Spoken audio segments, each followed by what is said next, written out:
Hello there, everybody. Welcome back to Woof Wednesdays, Washington CSS's weekly University of Washington athletics show. It is obviously not Wednesday again, um, but we're getting these episodes done. So uh, things are getting picked up a little bit more. I know last week it was mainly football, women's soccer, men's soccer.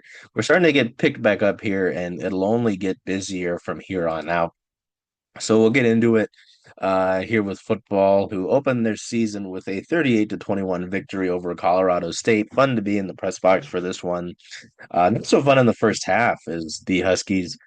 It was pretty tight at halftime, and I was kind of like, "Hey, what's going on here?" It was fun early on to watch the Washington offense, start to get things going a little bit and show off Jonah Coleman running the football, get Damon Williams moving around a little bit, seeing how fun that can be. Um, that was enjoyable, but the run defense was immediately very concerning, just with how many yards they were giving up to this. Excuse me, to this Colorado State team. It's a Colorado State team that's not bad. They went 8-5 last year. Jay Norville's head coach. Um, they're certainly no slouch. But obviously, given past openers or a specific past opener that did not go very well, I'm sure there were fans who were just like, "Hey, I'd like to actually get going here and play a good game, a good opener, and get things going to really start this second year off of the Jed Fish era." Um, you know, so I can understand that for sure. And thankfully, that's because we were able to do that. As I mentioned, Colorado State was running the football really well early on. And I was a bit concerned with that, but they were able to, the run defense was able to buckle in a little bit there in the second half and handle things. Oops, I'm clicking the wrong things. Pull away. McKellis-Steen got an interception in the second half that really started to flip things for Washington.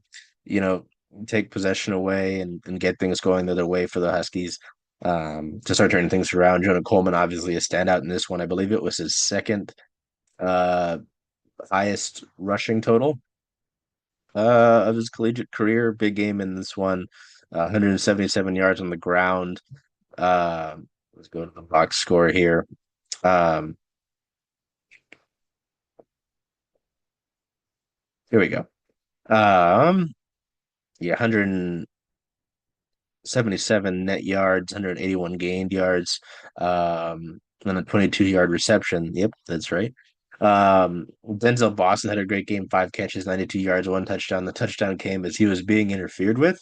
That was really fun to see him still be able to pull that ball down, even though, he was getting grabbed on. Um, yeah, that was quite enjoyable. And it was fun to see. Yeah, the defense did start to adjust in the second half, which is nice, but a little scary to see, you know, uh, this Colorado State team have the success running the football on you, knowing the Big Ten threats that will, certainly try to run the football on you. So, it is week one. There are mistakes that'll happen. There are things that Washington will want to clean up. So glad that they were able to handle that. And get that moving because, well, see the weakness, work on whatever it is throughout the course of this past week, um, and move ahead because, yeah, there will be teams who will try to exploit that. We will certainly see that. We didn't really see Colorado State test Washington's two big corners. The passing efforts that the Rams had were really kind of up the middle, not really testing those cornerbacks, more up up the hashes. So that was interesting to see here. Um, what was also unique? The Rams used Taj Bullock, who is listed as a quarterback, but they, had him play out wide, a wide receiver. He had 4 catches for 10 yards, gain 14 yards, loss, so a net 4 on the day for him. He ran the in arena in press box announcer kept calling it uh, a wildcat, so that was interesting to see that he was running it out of. But um, Oops, trying to find my right tab here. Yeah, Washington's able to get this one. They pull away in the second half, pretty even at halftime at 14 all. Washington has a 14-point third quarter and a 10-point fourth quarter, really lock things up. The Rams will score seven in that second half. So Washington gets off to a 17-point win to begin their 2025 season. They'll continue non-conference play this weekend, tomorrow, against UC Davis, FCS team UC Davis, September 6th, Saturday, 8 p.m. start time again. We'll be out late. Sponsored by Dick's. It's Band Day, presented by Dick's.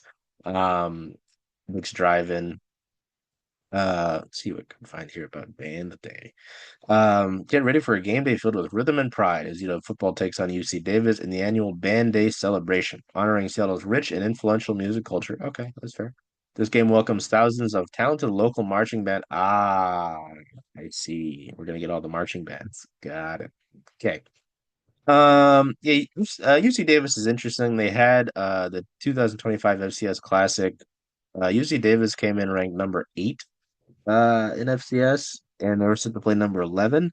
But it was declared a no contest due to the weather. The Aggies, UC Davis, were leading 23-17 with 7:46 remaining in the fourth quarter before the first lightning strike hit. Um, so that doesn't count. They played Utah Tech on August 30th and scored 24 unanswered in a comeback to win their season opener 31-24. So they'll come into Washington, off a win as well. Things don't really get easy for them in their schedule. They'll play Washington. They'll come and play Washington. They'll play number 24th ranked in the FCS, Southern Utah. So that'll be interesting to see for their schedule.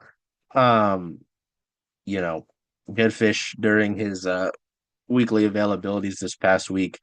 A few different injury things here. Wide receiver Omari Evans, transfer wide receiver Omari Evans, not available to go. He's dealing with a soft T issue, I believe is what it was.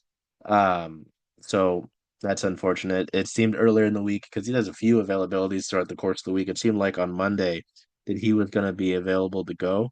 Um, it seemed confident in that, but then that changed. And then fifth year defensive back Dyson McCutcheon not available um, this upcoming weekend against UC Davis. So that's unfortunate. Um, doesn't have a timeline of return for him either, which isn't great.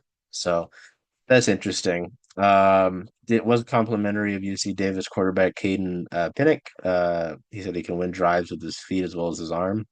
So you've got the sort of dual threat motion going on there. That'll be interesting to have to deal with, see how this defense deals with that. Um, you know, see here. I think that's kind of what was of note from this past week of availabilities, besides just kind of being complimentary of the offensive line.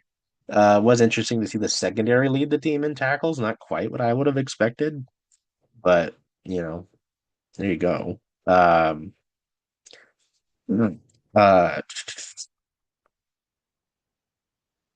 it was interesting to hear him talk about Denzel Boston being their punt returner. He said the best players play. Said if someone beats out Denzel Boston to be the punt returner, they'll be the punt returner, but that's not how it is. Um, we'll continue the rotation at the nickel position in the secondary between Leroy Bryant and Rashawn Clark. They'll continue to compete, so that's nice to see. Um, see what else there would be. Doesn't expect any of the freshmen who played against Colorado State to redshirt this season, and that lists left guard John Mills, wide receiver Raiden Vinesbright, wide receiver Desmond Roebuck, safety Ryland Dillard Allen, edge player Devin Hyde, and then cornerback Dylan Robinson. So that's pretty interesting to see as well. Um, Oh yeah, and lastly, the game balls. Jonah Coleman got a game ball. Demond Williams got a game ball. Michaela Steen got a game ball. Adam Muhammad, Jacob Lane, and Kate Eldred. Oh, and the entire offensive line. So that was pretty cool to see. Um, for that, yeah, they'll play UC Davis. Saturday, September 6th, 8 p.m. Pacific time. That game is on the Big Ten Network. If you're not going to join us, you can buy tickets from anywhere from $15 to $150. Come out and join us. We'll be up in the press box, so you can't really join us up there. But yeah, it should be fun to keep things rolling, see how Washington handles this FCS side. We'll keep things rolling. We'll go to the women's soccer team here. Tough one last night against Utah to close out conference play. But we will, gosh, what did we talk to you guys about last week? I think we were looking at the Gonzaga match. Yeah. So Washington went down. Yes, yes, the Gonzaga match. So Washington went over to Spokane to play Gonzaga. It was listed as a 1 o'clock start time, but instead started at 11 because of a heat advisory. Makes sense. Fair enough. Washington continued their trend. They started their first 6 games of the season in non-conference play started where they scored a goal in the first half, so they continued that. In the 6 minute, Jaden Holdenreed continued her really strong start to the season with her fourth goal of the year, assisted by Alex Buck. They get on the board early. You know, strong offensive performance. They hold Gonzaga shotless throughout the first half. Uh, they get four in the second half, just one on target. Washington really, puts the pressure on Gonzaga. 10 shots, four on target, six corners in this one, to really keep things going, and apply that pressure against this Gonzaga team. So Washington stayed undefeated through non-conference play in that one, and then uh, last night against Utah. Uh, Tough one. They lose to Utah. Um, okay, making sure I'm not missing anything. They lose to Utah by a goal, singular goal that came very, very late. This one was one that I was interesting that I was at. Sorry, that was interesting. That goal came in the 84th minute. Kelly Bullock scored on an assist from Grace Watkins. It was interesting to see this one. Watkins, just I think within the 18-yard box, got a ball into Bullock, who had a Washington player on her hip, but still was able to face the ball and kick it with her right leg in to beat Tanner Idrems and get the goal here. It felt like for the first 30 minutes of this match that the Huskies were the better attacking team, that they had been in some good positions, that they're applying some solid pressure. And then things flipped. And it was Utah to close out the half. And then, um, you know, Utah for a good extent throughout the course of the second half as well. Washington only had one shot in the second half, 7 shots in total, three on target. Utah kept the pressure on. They had 12 shots, four on target. Tanner Adams was pretty good in goal. Had to make 3 saves in this one, including a big kick save. I believe that was in the first half. Equal in corner kicks. Washington was called offsides 3 times in this one. And this was a very physical match. It was a very physical match. 14 total fouls to Utah, 16 total fouls to Washington. So that is a tough one. I mean, Utah's a good opponent. They're 4-1-1 on the season. Washington moves to 3-1-3 on the season. Um, it's a tough test. It's a good test. It's always interesting with soccer because they put you right in the field on the press area there. You can hear everything. Um, so it was fascinating to hear, the back and forth between teams. One of the Utah coaches said they play in the Big, was referring to Washington, obviously. They said they play in the Big Ten. They're going to have to get used to the physicality. I was like, yeah, I mean, sure. So, yeah, it now we go into we'll have about a week for Washington before they continue their season. They'll play USC down in California on Thursday, September 11th, with a 7 o'clock start time. Go over to USC here and to peek at the Trojans, who you'll be familiar with. Um, oh yeah, women's soccer had a tough test recently against number one Stanford that they lost 5-1, which it's number one team in the country. USC is 3-1-1 on the season so far. Wins against California Baptist, Pepperdine, New Mexico State, a draw against Portland, and then that loss to number one Stanford last night. 5-1. So it'll be really interesting to see how Washington matches up with them. Obviously, they've had a strong start to the year. Do they look deflated after that loss to Stanford? Excuse me. We'll see about that. Um, Top goal contributions, Jaden Anderson. Yeah, forward Jaden Anderson, a sophomore, already 3 goals, 3 assists, 9 total points on the year. So that'll be really keep an eye on her.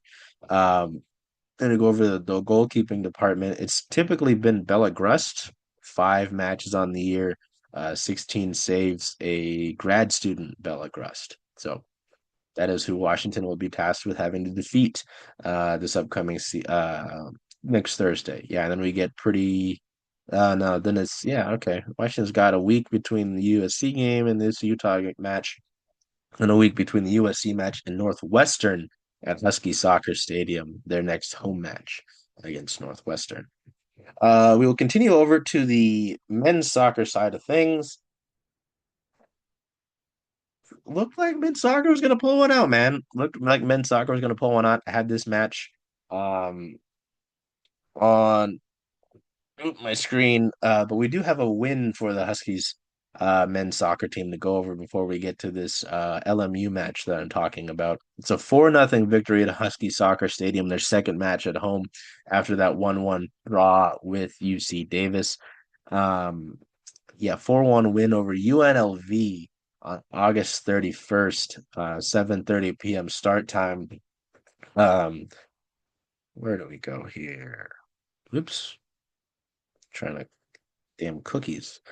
UNLV had come into this match with a win and a draw. They had a win actually over LMU, a 2-1 win, a draw at Seattle U. They stayed in town in Seattle to go over to play Washington, and they lose by a score of 4-0. So this 4-0 match, 2 goals in each half for Washington.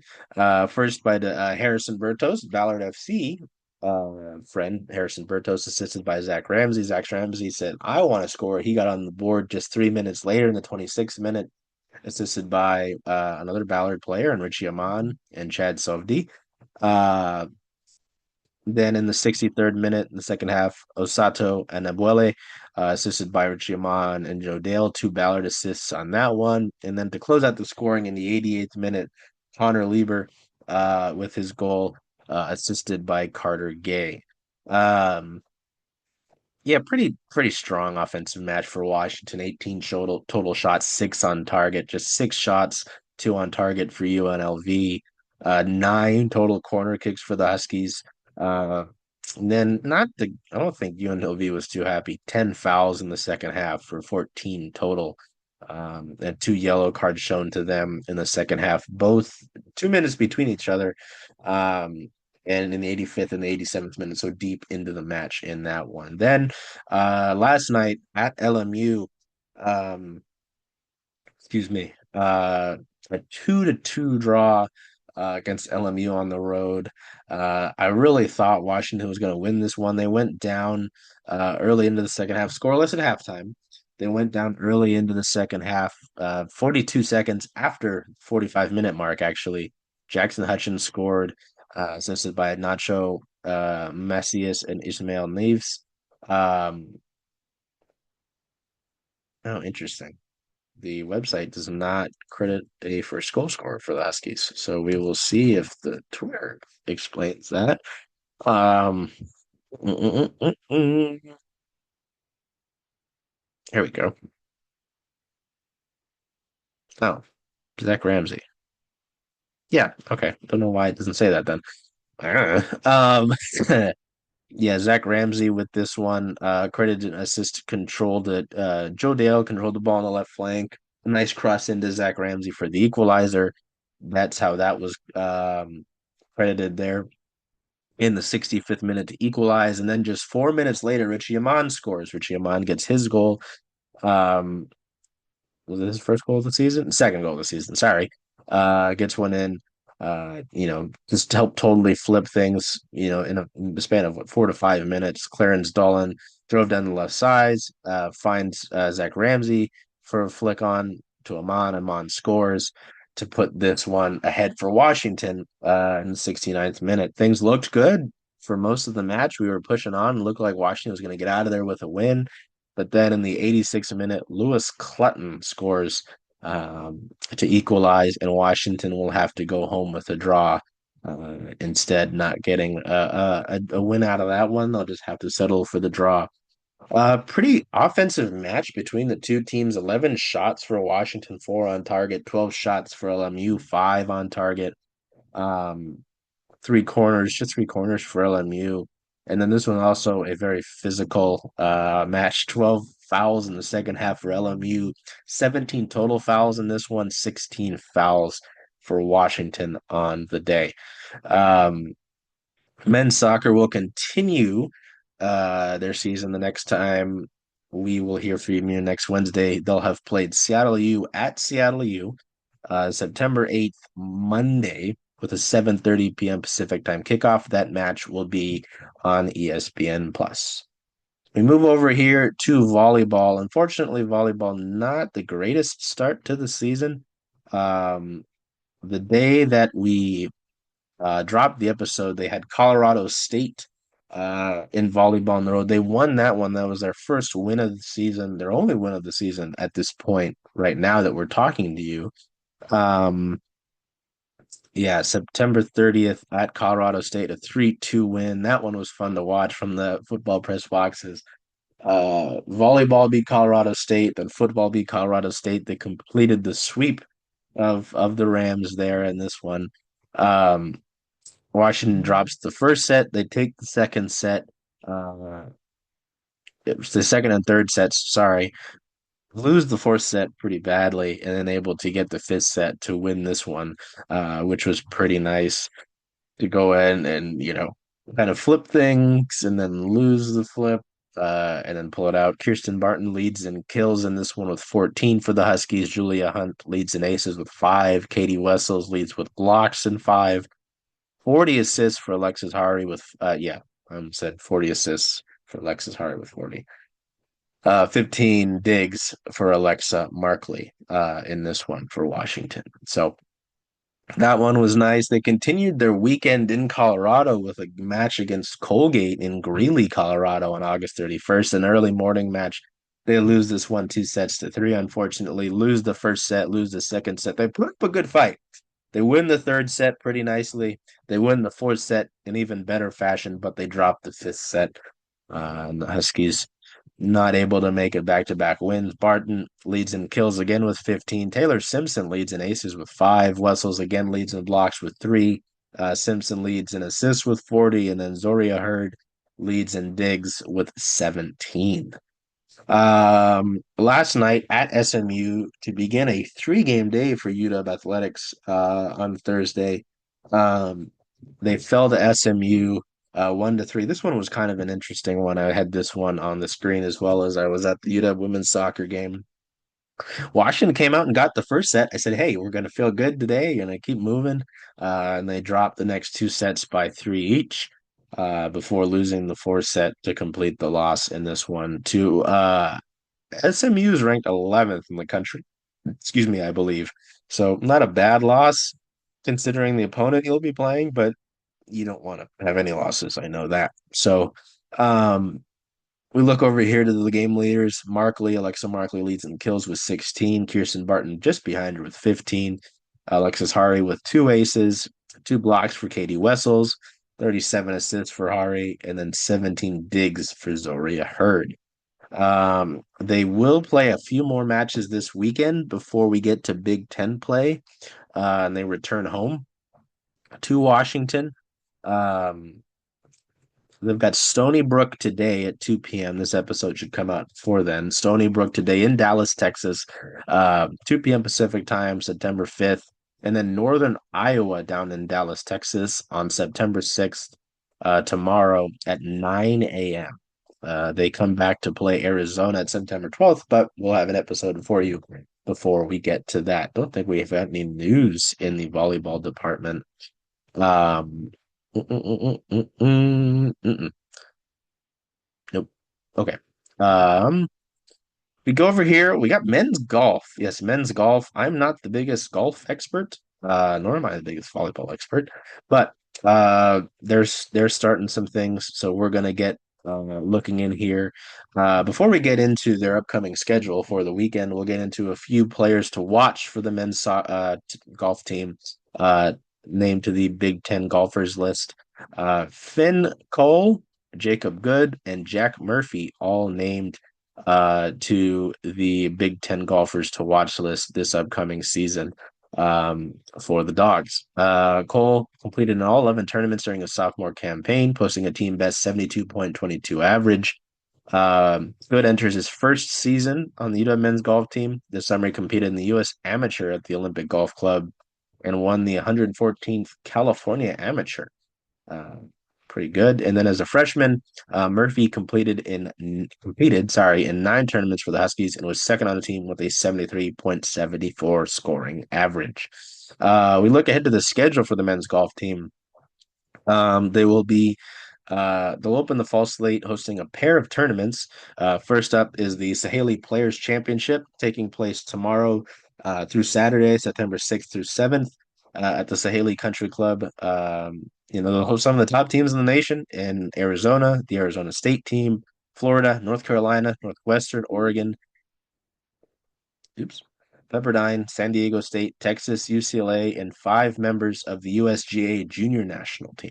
So that's something to look forward to this upcoming weekend. So until we see you next week, hope you enjoy it. Hope to see you around Washington. Until we see you next time, take care of yourselves. Be well. Do whatever you can to make today a great day. Hey, Charles. Hey, Jen. Hey, how about them Huskies? Ooh, purple and gold, baby. Yeah. When are you going to watch all those away games, though? All those away games. There are a lot of them, and I was hoping to come to Rough and Tumble because this is the home of Circling Saddle Sports. If that's okay with you. I think that's a great idea. Hope to see you all here.